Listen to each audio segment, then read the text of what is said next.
سيدنا ومولانا محمدا عبده ورسوله صلى الله تبارك وتعالى عليه وعلى آله وأصحابه وبارك وسلم. أما بعد،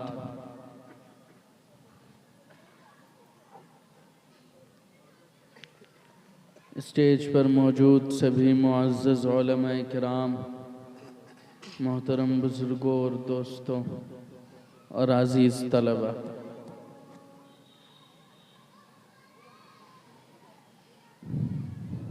اللہ رب العزت کا بے حد فضل و کرم ہے، اس کا احسان ہے کہ اس نے ہمیں اپنی بے شمار مخلوقات میں سے انسان اشرف المخلوقات بنایا۔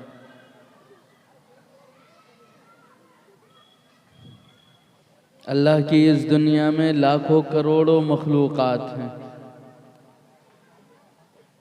وہ جس شکل میں چاہتا اس شکل میں پیدا کر دیتا،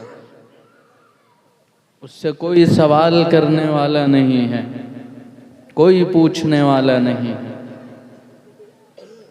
لیکن اس نے اپنی سب سے اعلیٰ، سب سے اشرف مخلوق، اشرف المخلوقات انسان بنایا۔ اور انسان بھی کیسا؟ صحیح سالم انسان بنایا۔ اس دنیا میں کتنے ایسے لوگ ہیں جو اللہ کی بہت سی نعمتوں سے محروم ہیں، وہ انسان تو ہیں لیکن ان کے پاس اللہ نے ان کو بہت سی نعمتوں سے محروم کر رکھا ہے۔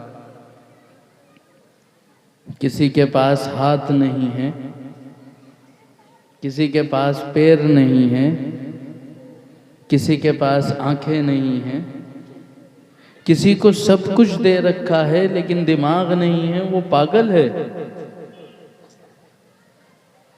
اور جیسے جیسے انسان کا علم بڑھ رہا ہے، اس کی ریسرچ بڑھ رہی ہے، اس کی تحقیق بڑھ رہی ہے، اللہ کی نعمتوں کا استحضار بھی بڑھ رہا ہے۔ پتہ چل رہا ہے کہ اللہ کی کتنی نعمتیں ہیں صرف اس جسم کے اندر، جو پہلے نہیں معلوم تھی کہ یہ بھی ایک نعمت ہے۔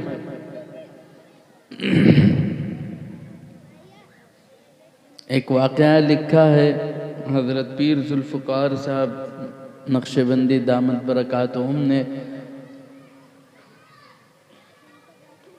کہ ایک صاحب تھے، وہ ایک دوسرے اپنے دوست کے ہاں مہمان ہوئے، تو انہوں نے ان کے کھانے پینے کا، رہنے کا انتظام کیا اور رات میں جو ہے ان کو کھلا پلا کر کمرے میں چھوڑ کے چلے گئے۔ جب وہ صبح میں فجر کے وقت آئے تو دیکھا وہ کرسی پر بیٹھے ہیں اور اس پہ سو رہے ہیں، تو انہوں نے ان کو اٹھایا اور کہا نماز کے لیے چلیں۔ خیر وہ اٹھے، تیار ہوئے اور نماز کے لیے چلے گئے۔ نماز کے بعد انہوں نے پوچھا کہ آپ کرسی پر سو رہے تھے؟ انہیں تصور ہوا کہ شاید یہ پہلے اٹھ گئے ہوں گے اور تہجد وغیرہ پڑھ کے پھر کرسی پہ بیٹھے بیٹھے سو گئے۔ تو انہوں نے بتایا کہ میں تو ایک زمانہ ہو گیا کہ میں بستر پر نہیں لیٹ سکتا ہوں، میں کرسی پر ہی سوتا ہوں۔ کہ بھئی کیوں؟ کہنے لگے کہ یہاں گلے میں ایک چھوٹا سا گوشت کا ٹکڑا ہوتا ہے، انسان جب کچھ کھاتا ہے تو وہ کھا لیتا ہے، جب کھاتا ہے تو وہ کھلتا ہے اور کھانا نس کے ذریعے سے، نلی کے ذریعے سے اندر چلا جاتا ہے اور پھر وہ بند کر دیتا ہے۔ اسی وجہ سے ہم کھا کے فوراً لیٹتے ہیں تو پیٹ میں سے کھانا پانی واپس نہیں آتا، کیونکہ وہ اوپر سے بند کر دیتا ہے ڈھکن کی طرح سے، ان کا وہ خراب ہو گیا تھا۔ تو وہ لیٹنے کی نعمت سے محروم تھے، وہ بیٹھ کے سوتے تھے. آج تک ہم لوگ سونے کو نعمت مانتے تھے کہ سو گئے تو اللہ کی نعمت ہے سونا. مالداروں کو کئی گولیاں کھا کے بھی نیند نہیں آتی ہے. تو صرف سونا نعمت نہیں ہے. اس کے ساتھ چھیڑ چھاڑ نہ کریں بار بار. کون ہے مائک والے؟ ایک دفعہ سیٹ کر دیں، بس چھوڑ دیں اسے. تو صرف سونا نعمت نہیں ہے، بلکہ لیٹ کر سونا بھی نعمت ہے. وہ جس سے چاہے چھین لے گا. تو اللہ نے ہمیں بے شمار نعمتیں عطا کر رکھی ہیں، اتنی ہیں کہ ہم گن نہیں سکتے. اسی لیے فرمایا وَإِن تَعُدُّوا نِعْمَةَ اللَّهِ لَا تُحْصُوهَا، کہ اگر تم اللہ کی نعمتوں کو شمار کرنا چاہو تو شمار بھی نہیں کر سکتے ہو، گن نہیں سکتے ہو، ممکن نہیں ہے. صرف جسم کی نعمتوں کو نہیں گن سکتے ہو. جسم کے علاوہ اس دنیا کو جو بنایا، اس کائنات کو بنایا، اور اس کائنات کے اندر جو نعمتیں عطا کر رکھی ہیں وہ تو الگ ہیں. اور ان تمام نعمتوں کے بعد، ان تمام احسانات کے بعد، جو سب سے عظیم نعمت، سب سے عظیم احسان اللہ نے کیا، وہ یہ کہ ہمیں ایمان جیسی عظیم نعمت عطا کر دی. بغیر مانگے، بغیر کوشش کے، بغیر محنت کے ہمیں ایمان عطا کر دیا. دنیا میں کتنے لوگ ہیں جو ہم سے زیادہ قابل ہیں، ہم سے زیادہ سمجھدار ہیں، ہم سے زیادہ پڑھے لکھے ہیں، لیکن اللہ نے انہیں ایمان نہیں دیا. وہ ایمان کی نعمت سے محروم ہیں. اللہ نے ہمیں بغیر مانگے ایمان عطا کر دی. اب اس ایمان کی اہمیت کو ہمیں جاننا ہے اور اس کی حفاظت کرنی ہے. اب گھر بیٹھے ایمان ملا ہے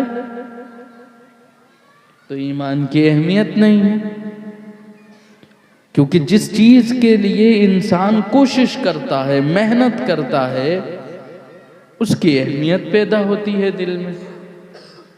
ہمیں گھر بیٹھے مل گیا ہے اللہ کے فضل سے، تو اس کی اہمیت کا ہمیں اندازہ نہیں ہوتا ہے. ورنہ ہم سے پہلے اور آج بھی کتنے لوگ ایسے ہیں جن کو صرف ایمان حاصل کرنے کے لیے بڑی بڑی قربانیاں دینی پڑی. صحابہ اکرام رضوان اللہ علیہم اجمعین نے ایسی کون سی قربانی ہے جو نہیں دی ایمان پانے کے لیے، ایمان حاصل کرنے کے لیے. آپ سوچیں، کوئی بھی ایسی قربانی جو آپ کے دماغ میں آئی ہے وہ انہوں نے پیش کری ہے. اپنا گھر بار، شہر چھوڑنے کی ضرورت پڑی تو صحابہ کرام نے چھوڑا. اپنا بسا بسایا گھر چھوڑ کر ہجرت کرنی پڑی ایمان کے لیے تو ہجرت کری. اپنا بسا بسایا بزنس، کاروبار، جمایا کاروبار، وہ پورا کاروبار مکہ میں چھوڑ کر ہجرت کرنی پڑی تو کری. اپنے گھر والوں کو چھوڑنا پڑا، فیملی چھوڑنی پڑی تو چھوڑی.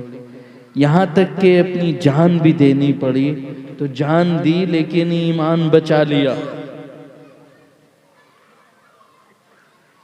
ہم سے تو اللہ نے ایسی کوئی قربانی نہیں دی. اپنے فضل، اپنے کرم سے ہمیں گھر بیٹھے ایمان عطا کر دیا. اور ایسا نہیں ہے کہ اسی زمانے میں قربانی دی گئی ہے، آج بھی لوگ قربانی دے رہے ہیں. ابھی تازہ ہی قصہ ہے ایک ملک کا، وہاں پر ایک عیسائی فیملی میں ایک نوجوان تو نہیں، تھوڑا ادھیڑ عمر کا آدمی تھا، اس نے ایمان قبول کر لیا۔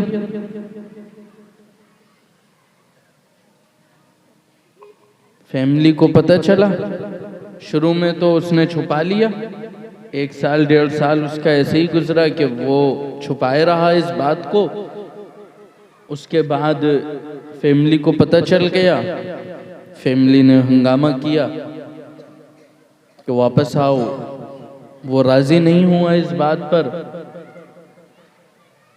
تو فیملی نے چھوڑنے کا فیصلہ کیا، بیوی بچوں نے چھوڑ دیا، اس کو گھر سے نکال دیا، وہ شہر چھوڑ کر دوسرا شہر چلا گیا، اور وہاں جا کے اس نے اپنا دوسرا کام شروع کیا۔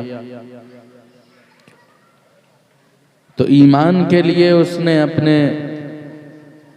گھر والوں کو چھوڑا، اپنی فیملی کو چھوڑا، جو کام وہ کرتا تھا شروع سے وہ کام چھوڑ کے شہر بدر ہوا، دوسرے شہر میں جا کے دوبارہ سر نو کام شروع کیا۔ یہ ساری قربانیاں اس نے دی ہیں، بہت پرانی بات نہیں بتا رہا ہوں، 2-2.5 مہینہ پہلے کا قصہ ہے۔ اس کے بعد بھی گھر والوں کو تسلی نہیں ہوئی، وہ اس سے کوشش کرتے رہے، اور جب وہ نہیں مانا تو اس کو مروا دیا، اس کو شہید کر دیا، 28-30 گولیاں ماری گئیں اس کو۔ تو آج بھی لوگ قربانی دیتے ہیں اس ایمان کی حفاظت کے لیے، اس ایمان کے لیے۔ اللہ نے ہمیں ایسی کسی بھی آزمائش سے محفوظ رکھا ہے، تو ہمیں اس ایمان کی اہمیت کو سمجھنا ہے۔ ایمان تو دے دیا ہے اللہ نے ہمیں،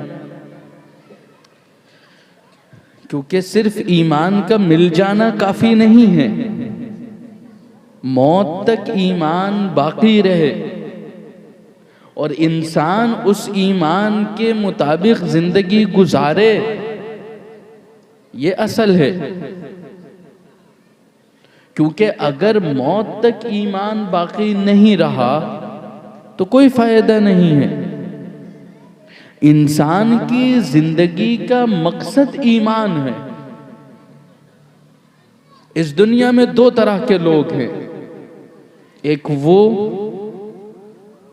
جن کو اللہ نے ایمان عطا کر رکھا ہے، اور ایک وہ جن کو اللہ نے ایمان نہیں دیا۔ ان کے پاس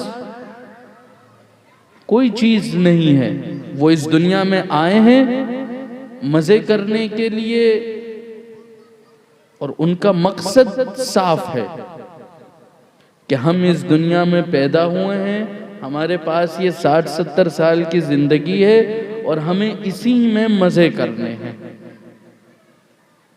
اور دوسرے وہ لوگ ہیں جنہیں اللہ نے ایمان دیا، کتاب دی، رسول دی، ساری چیزیں دی،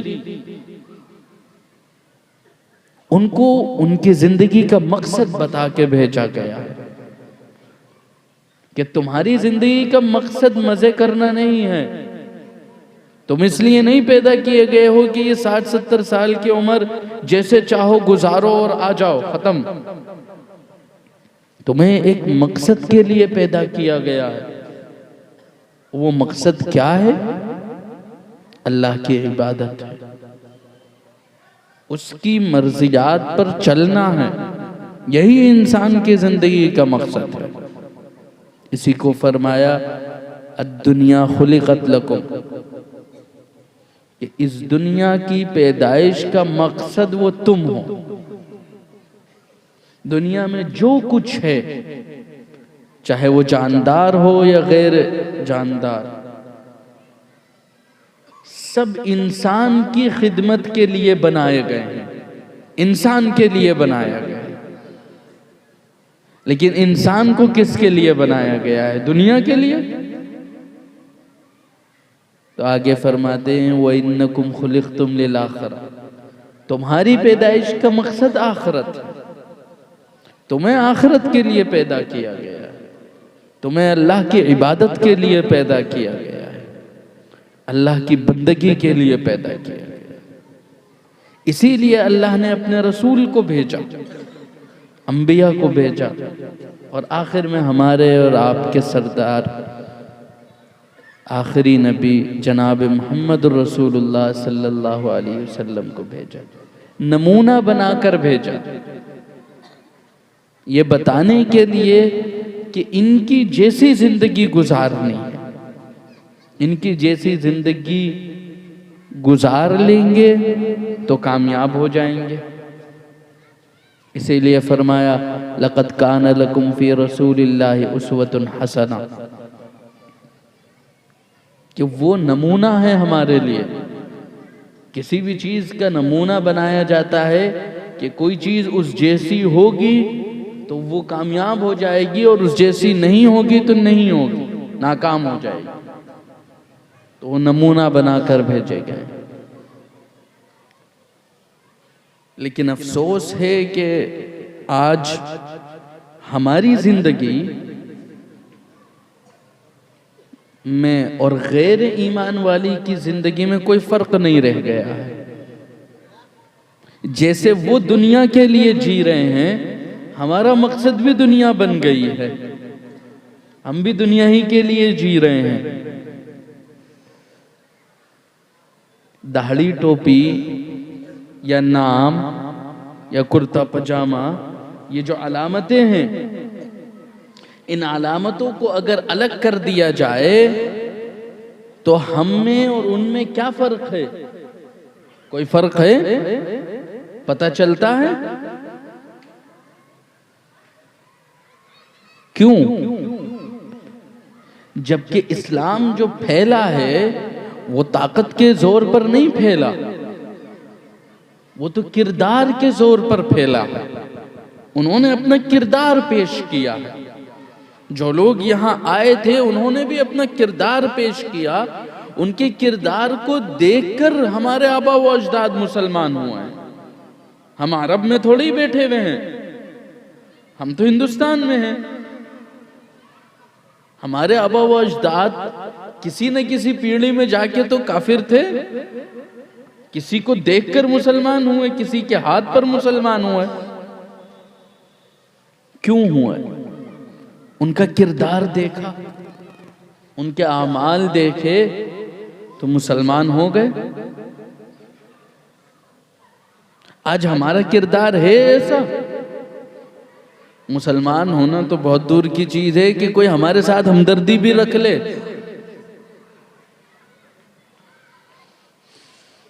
ایک ملک ہے اس وقت دنیا میں مسلمانوں کی کافی بڑی تعداد ہے، وہاں پہ شاید دنیا میں سب سے زیادہ تعداد اسی میں ہے۔ وہاں پہ صحابہ اکرام رضوان اللہ علیہم اجمعین میں سے 2 صحابی وہاں پہ پہنچے تھے، 2 یا 3 صحابی دعوت کے کام سے۔ تو انہوں نے وہاں پہ کوئی دعوتی کام ایسے نہیں کیا کہ وہ جا کے تقریر کرنے لگے اور لوگوں کو سمجھانے لگے اور بتانے لگے، بلکہ انہوں نے وہاں بزنس شروع کیا، کاروبار کیا، اور کاروبار کے اندر اس طرح کا نمونہ پیش کیا کہ وہاں کے لوگ حیران رہ گئے کہ یہ کس طریقے کے انسان ہیں، یہ کس طریقے کے لوگ ہیں۔ وہ ایمانداری کے ساتھ کاروبار کرتے تھے۔ اگر ایک چیز بیچ رہے ہیں اور اس چیز کے اندر نقص ہے، اس چیز کے اندر کمی ہے، تو وہ اس کو بتا کر بیچیں گے، جھوٹ نہیں بولیں گے۔ انہوں نے تجارت کری اسلامی اصولوں کے مطابق، اور ساتھ میں اعمال کرے۔ نماز کا ٹائم ہوتا تھا تو دکان بند کر کے چلے جاتے تھے نماز پڑھنے کے لیے۔ لوگوں نے پوچھنا شروع کیا آخر آپ ہیں کون، اور بیچ بیچ میں دکان بند کیوں کرتے ہیں؟ تو انہوں نے خود بتایا کہ ہم مسلمان ہیں، ہم اللہ کو مانتے ہیں، اللہ کے رسول کو مانتے ہیں، اور یہ چیزیں ہیں. تو یہاں سے ان کے ہاتھ پر وہ لوگ ایمان لانا شروع ہوئے اور آج وہ پورا ملک مسلمان ہے، کوئی غیر مسلم نہیں ہے وہاں پہ. تو مسلمانوں نے اپنا کردار پیش کیا تھا، اپنا کردار ان کا ایسا تھا. آج ہمارا کردار کیسا ہے؟ ہماری زندگی کیسی ہے؟ ہماری زندگی اسلامی زندگی کے مطابق ہے، ایمان کے مطابق ہے، یا صرف زبانی ہے؟ اسی کو قرآن میں کہا یا ایھا الذین آمنوا آمنوا باللہ ورسول، اے ایمان والو اللہ اور اس کے رسول پر ایمان لے آؤ. مخاطب ایمان والی ہیں اور دوبارہ ان سے کہا جا رہا ہے کہ تم دوبارہ ایمان لے کر آؤ.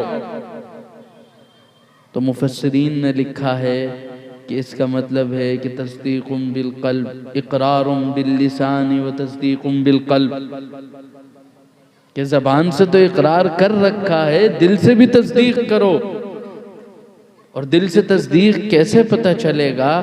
کہ آپ کے اعمال ایسے ہونے چاہیے جس سے پتہ چلے کہ نہیں یہ ایمان والا ہے. جن کی زبان اور دل دونوں نے تصدیق کری تھی ان کے واقعات تو ہم کتابوں میں پڑھتے ہیں، سنتے ہیں. ہمیں سمجھ میں نہیں آتا کہ ایسی مخلوق دنیا میں موجود تھی. آج جب ہم اپنے آپ کو دیکھتے ہیں تو مشہور قصہ ہے جنگ یرموک کا، کہ ایک صحابی اپنے چچزاد بھائی کو ڈھونڈنے کے لیے جنگ کے بعد میدان جنگ میں گئے. ان کے چچزاد بھائی جنگ لڑ رہے تھے. اس زمانے میں جنگ ایک ٹائم ہوا کرتی تھی، پھر ایک وقفے کے لیے شام میں جنگ بند ہو جاتی تھی. جو زخمی ہیں یا جو شہید ہو گئے ہیں ان کو جو دوسرے لوگ ہوتے تھے وہ اٹھا کے لے آتے تھے اور اگلے ٹائم میں پھر جنگ ہوتی تھی. اس طریقے سے رک کے چلتی تھی. تو وہ اپنے چچزاد بھائی کو ڈھونڈنے کے لیے نکلے تو ان کو وہ بہت زخمی حالت میں ملے. وہ ان کے قریب ہوئے، پوچھا ان سے تو وہ بہت بول نہیں پائے. انہوں نے بس اتنا کہا کہ مجھے پانی چاہیے. یہ پانی لے کر آئے. جب تک یہ پانی لے کر آئے ایک اور دوسرے صاحب تھے، ادھر سے آواز آئی پانی کی. تو انہوں نے اشارہ کر دیا کہ پہلے ان کو پلاؤ. یہ ان کو چھوڑ کے اس کے پاس چلے گئے. اس کے پاس پہنچے تو ایک اور آواز آئی پانی کی. اس نے اشارہ کر دیا اس تیسرے آدمی کی طرف. یہ لوگ بول نہیں پا رہے ہیں، بہت آخری حالات میں ہیں اپنی زندگی کے، زخموں سے چور ہیں. وہ تیسرے آدمی کے پاس گئے.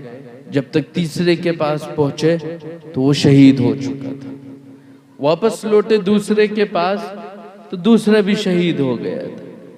اور پہلے کے پاس آئے تو پہلا بھی شہید ہو گیا تھا. سوچیں کہ اپنی زندگی کے آخری وقت میں ہے، وہ مر رہا ہے اور مرنے کی حالت میں بھی وہ اپنے بھائی کو اپنے اوپر فوقیت دے رہا ہے. یہ کوئی فرضی قصہ نہیں ہے، یہ حقیقت میں ہوا ہے. اور ایک آدمی کے ساتھ ہو جائے تو قصے کو شاذ و نادر کہا جا سکتا ہے. یہاں 3 آدمی موجود ہیں اس قصے کے اندر. یعنی اس معاشرے کا مزاج ایسا بن گیا تھا. اندھکے میں کوئی قصہ نہیں ہوا تھا. اور ایک آج ہمارا معاشرہ ہے. ہم اپنے معاشرے کے بارے میں اگر دیکھیں تو بھائی بھائی سے لڑ رہا ہے، بھائی بھائی کی عزت اچھال رہا ہے، مسلمان مسلمان کو قتل کر رہا ہے. مارنے والا بھی مسلمان ہے، مرنے والا بھی مسلمان ہے. بھائی بھائی کی عزتوں کو اچھال رہا ہے۔ تو ایسے حالات میں یہ امید کرنا کہ حالات بدل جائیں گے، ہم لوگوں کو ایسا لگتا ہے، ہندوستان کے اندر خاص طور سے مسلمان پریشان ہیں اس وقت، ہر آدمی اس فکر کے اندر ہے کہ مسلمانوں کے حالات کیسے صحیح ہوں گے، لیکن انہیں یہ لگتا ہے کہ مسلمانوں کے حالات صحیح ہوں گے باہر سے، سرکار بدل جائے گی تو حالات صحیح ہو جائیں گے، نہیں، حالات صحیح ہوں گے اندر سے، اپنے آپ کو بدلنا پڑے گا، خود بدلنا ہوگا، اور خود نہیں بدلیں گے تو ایسے حالات پیدا ہوں گے کہ ہمیں مجبوراً بدلنا پڑے گا، اور جب کوئی فورس باہر سے بدلتی ہے کسی چیز کو تو بہت تکلیف ہوتی ہے۔ تو اس سے پہلے کہ وہ وقت آئے کہ باہر سے ہمیں بدلا جائے، حالات ایسے ہو جائیں، ہمیں خود اپنی فکر کر لینی چاہیے، اپنے حالات خود بدلنے چاہیے، اپنے اندر سے بدلنے چاہیے۔ بہت ساری شکایتیں ہمیں بہت سارے لوگوں کے ساتھ ہیں، فلاں نے یہ نہیں کیا، سرکار نے یہ نہیں کیا، اس نے ہمارے ساتھ یہ زیادتی کی، ساری چیزیں ٹھیک ہیں، لیکن بہت سارے ایسے کام ہیں جو ان سارے کاموں سے زیادہ ضروری ہیں اور وہ ہمارے خود کے کرنے کے ہیں، اس میں کسی سرکار کا، کسی دوسرے آدمی کا کوئی اختیار نہیں ہے، ہم وہ کام بھی نہیں کرتے۔ اب تعلیم سے محرومی لفظ کہوں یا پیچھے رہنا، یہ تو ہمارا اپنا اختیار ہے، ہماری قوم خود تعلیم سے پیچھے رہی ہے، تعلیم میں آگے ہونا چاہیے۔ دینی تعلیم کے اندر لاپرواہی ہے، بے انتہا لاپرواہی ہے۔ اس وقت مسلمانوں کے سامنے کئی طرح کے الگ الگ چیلنجز ہیں ہندوستانی مسلمانوں کے سامنے،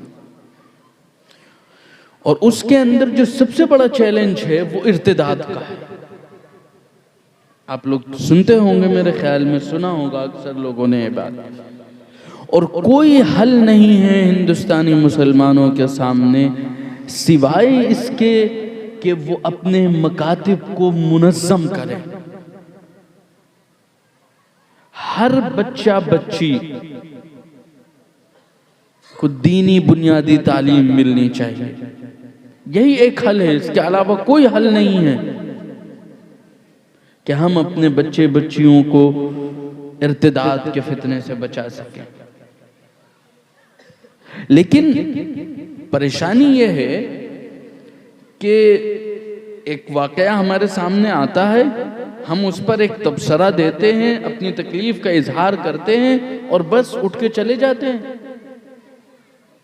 عمل کرنے کا جذبہ پیدا کیوں نہیں ہو رہا ہے؟ میرا ایک سوال ہے کہ کیا جس جگہ پر ہم اور آپ بیٹھے ہوئے ہیں، آپ حضرات یا یہاں کے ذمہ داران یہ یقین سے کہہ سکتے ہیں کہ ہر بچہ بچی بنیادی دینی تعلیم سے آراستہ ہے؟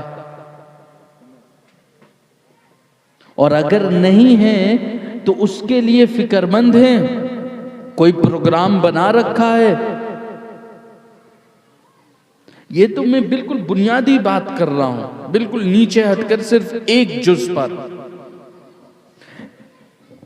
اس کو کہا گیا حدیث میں طلب العلم فریضۃ علی کل مسلم او مسلمۃ، کہ مسلمان مرد و عورت پر اتنا علم دین حاصل کرنا فرض ہے جس سے اس کی اپنی زندگی گزر سکے۔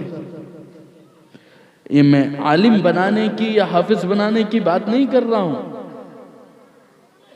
ہر مسلمان پر فرض ہے، چاہے وہ بچہ ہو، چاہے وہ بچی ہو، چاہے وہ جوان ہو، چاہے وہ بوڑھا ہو،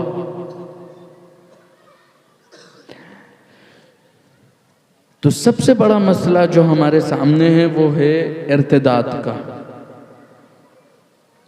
اور اس کے لیے ہمارے سامنے جو حل ہے وہ ہے کہ ہم اپنے علاقوں کے اندر مکاتب کے نظام کو منظم کریں، اس طریقے سے منظم کریں کہ ٹارگٹ سیٹ کریں، ہر مسجد اپنی ذمہ داری قبول کرے، اپنی ذمہ داری لے کہ یہ علاقہ ہے، اس علاقے میں یہ مسجد ہے، تو اس علاقے کے ہر بچی کو بنیادی دینی تعلیم پہنچانا یا اس کو لانا، اس کے لیے انتظام کرنا ہماری ذمہ داری ہے۔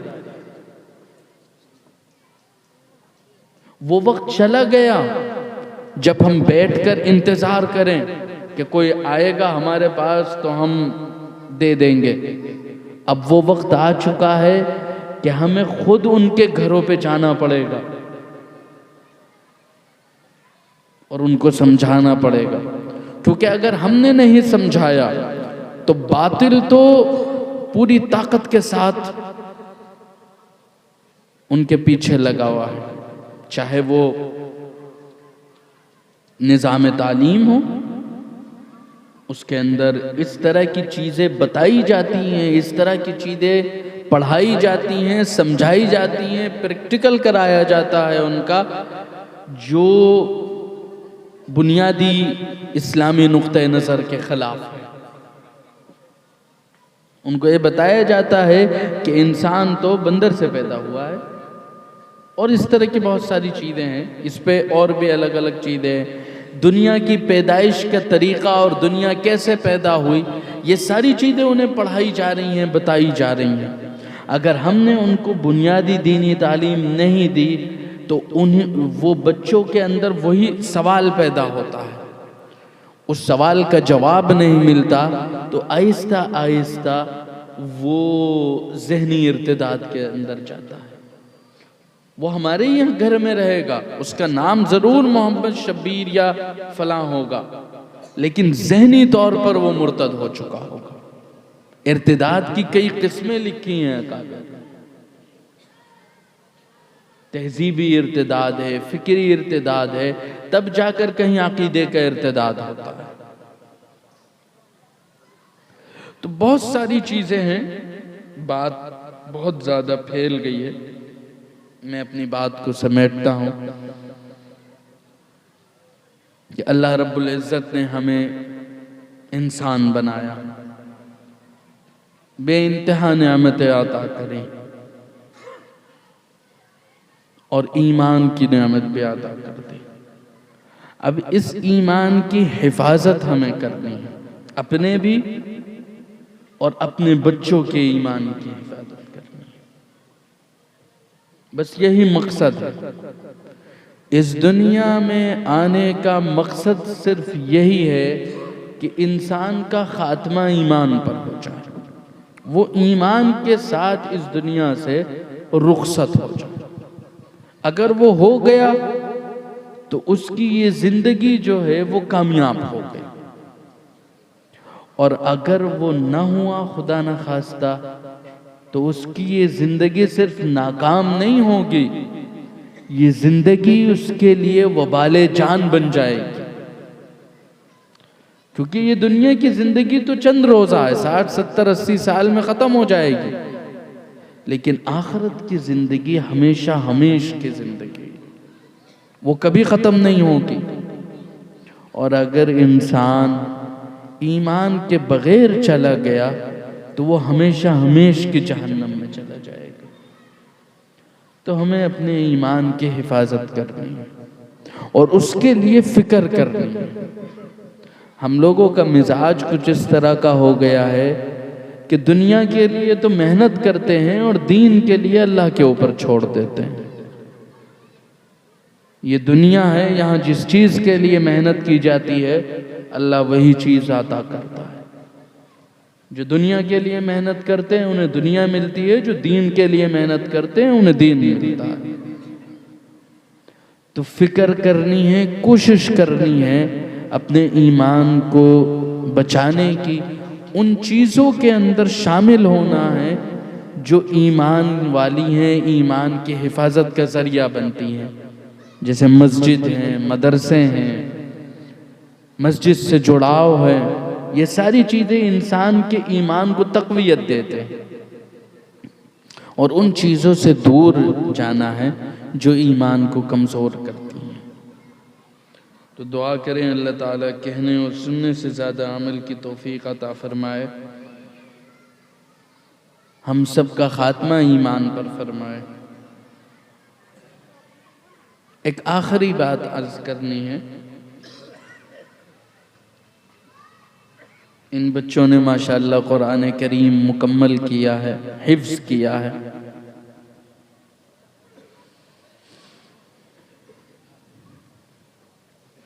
اللہ تعالیٰ قرآن میں فرماتا ہے اِنَّا نَحْنُ نَزَّلْنَا الذِّكْرَ وَإِنَّا لَهُ لَحَافِظُونَ، کہ ہم نے قرآن کریم نازل کیا ہے اور ہم ہی اس کی حفاظت کرنے والے ہیں، اور حفاظت کا جو ذریعہ اللہ نے منتخب کیا وہ اس زمانے سے لے کر آج تک اللہ تعالیٰ اپنے اس پوری امت میں سے چند خاص لوگوں کو چنتا ہے، ان کے سینوں کو چنتا ہے، جس کے اندر اپنا کلام پاک اتارتا ہے۔ یہ بڑی عظمت کی بات ہے، یہ کوئی نارمل بات نہیں ہے۔ اس دنیا میں 700-750 کروڑ لوگ ہیں، اور ان میں سے چند لاکھ لوگ ایسے ہوں گے جن کے سینے کو اللہ نے اپنے کلام کے لیے منتخب کیا، ان کو کا انتخاب کیا کہ اس سینے میں میرا کلام رہے۔ تو یہ بڑی عظمت کی بات ہے، ان بچوں کے لیے بھی، ان کے والدین کے لیے بھی، ان کے اساتذہ کے لیے بھی، اور اس پورے علاقے کے لیے۔ یہ جو ادارے ہیں، یہ جو مدرسے ہیں، یہ بہت اہمیت کی چیز ہے۔ انسان اس کی مثال ایسے دیتے ہیں جیسے بجلی گھر ہوتا ہے کہ آدمیوں کے گھروں میں لائٹ پہنچ رہی ہے، یہاں پہ بھی یہ لائٹ لگی ہوئی ہے، جل رہی ہے، روشنی ہے، لیکن اس میں یہ لائٹ کا اتنا بڑا کمال نہیں ہے۔ اصل جو اس میں بجلی پیچھے سے آ رہی ہے وہ ہے اصل، اور وہ اصل ہے بجلی گھر میں، اور اس سے بھی پیچھے اگر جائیں تو جہاں بجلی بن رہی ہے۔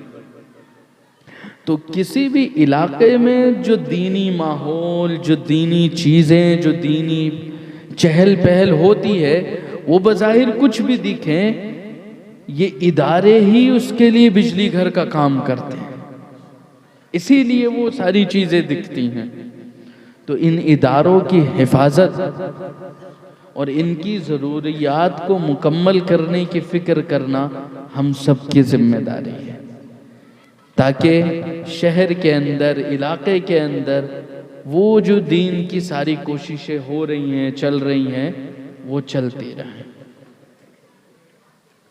دعا کریں اللہ تعالی ہم سب کو کہنے اور سننے سے زیادہ عمل کی توفیق عطا فرمائے، آمین۔ وآخر دعوانا ان الحمدللہ رب العالمین۔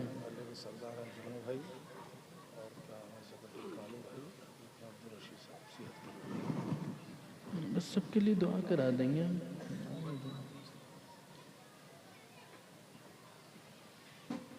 دعا کرنے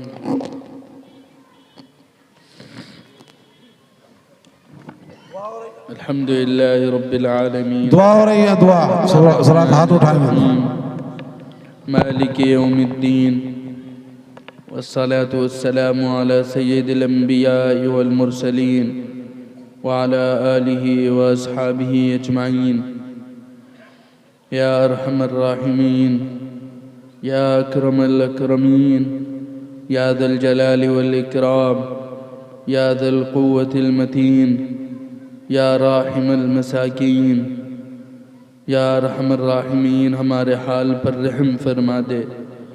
یا اکرم الاکرمین، ہمارے ساتھ کرم کا، عافیت کا معاملہ فرما دے۔ اے اللہ ہمارے اس جمع ہونے کو قبول فرما لے۔ اے اللہ ہمارے گناہوں کو، ہمارے سیئات کو حسنات سے مبدل فرما دے۔ اے اللہ ہم سب کو سنتوں والی زندگی نصیب فرما۔ اے اللہ ہم سب کو سنتوں والی زندگی نصیب فرما۔ اے اللہ ہم سب کا خاتمہ ایمان پر فرما۔ اے اللہ ہم سب کا خاتمہ ایمان پر فرما۔ اے اللہ ہم میں جو بیمار ہیں ان کو شفائے کاملہ عاجلہ نصیب فرما۔ جموں بھائی کو بھی صحت و عافیت عطا فرما۔ جو بے روزگار ہیں ان کو حلال بابرکت روزی عطا فرما۔ جو بے اولاد ہیں ان کو نیک صالح اولاد عطا فرما۔ اے اللہ ہم سب لوگوں میں جو بیمار ہیں ان کو شفائے کاملہ عاجلہ نصیب فرما۔ اے اللہ جن لوگوں نے دعاؤں کے لیے کہا ہے یا کہنا چاہتے تھے نہیں کہہ سکے، ان تمام کی جائز تمناؤں کو پورا فرما۔ اے اللہ ہم سب کی جائز تمناؤں کو پورا فرما۔ اے اللہ اس ادارے کو قبول فرما لے، اس کی پریشانیوں کو دور فرما دے، تنگیوں کو دور فرما دے، اس پورے علاقے کے لیے قبول فرما لے۔ اے اللہ اس ادارے کے جو ذمہ داران ہیں، معاونین ہیں، مدرسین ہیں، طلباء ہیں، سب کی جائز تمناؤں کو پورا فرما، ان کی پریشانیوں کو دور فرما۔ اے اللہ جو مانگا ہے وہ بھی عطا کر دے، جو مانگنے سے رہ گیا ہو اور ہمارے لیے بہتر ہو وہ بھی عطا کر دے۔ اے اللہ ہماری ان ٹوٹی پھوٹی دعاؤں کو اپنے پیارے حبیب جناب محمد رسول اللہ صلی اللہ علیہ وسلم کے صدقے طفیل میں قبول فرما لے۔ سبحان ربک رب العزت عما یصفون وسلام علی المرسلین والحمد للہ رب العالمین۔